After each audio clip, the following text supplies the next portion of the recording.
Praise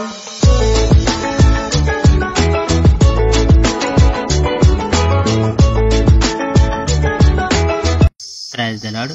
ప్రభు అయిన యేసుక్రీస్తు వారు ఈరోజు మనకు అందిస్తున్నటువంటి వాగ్దానం నిర్గమకాండం 15వ అధ్యాయం 11వ వచనం. యెహోవా వేల్పులలో నీ వంటి వాడెవడు? యెహోవా నీ వంటి పరాక్రమం గల దేవుడు మరొకలేడు. పరిశుద్ధతలో నీవు గొప్పవాడవు. స్తుతి కీర్తనలతో ఆరాధించుటకు యోగ్యుడవు. ఆశ్చర్యకరములు చేయవాడవు.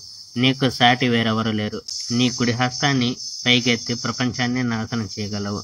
నీవు రక్షించిన ప్రజల్ని నీ దయతో నీవు నడిపిస్తావు. ఉల్లాసకరమైన నీ పవిత్ర దేశానికి నీ బలంతో నీవు వీళ్లను నడిపిస్తావు.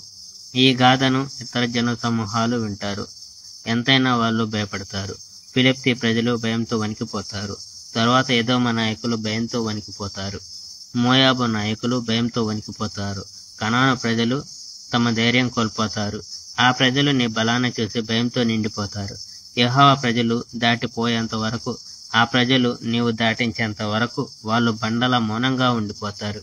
యెహోవా, నీవు నీ సింహాసనం కోసం సిద్ధం చేసిన నీ పర్వతానికి నీ ప్రజల్ని నడిపిస్తావు. ఓ ప్రభో, నీ హస్తాలతో నీ ఆలయాన్ని నిర్మించు. యెహోవా శాశ్వతంగా సదా ఏలునుగాక. Praise the Lord. May God bless our India.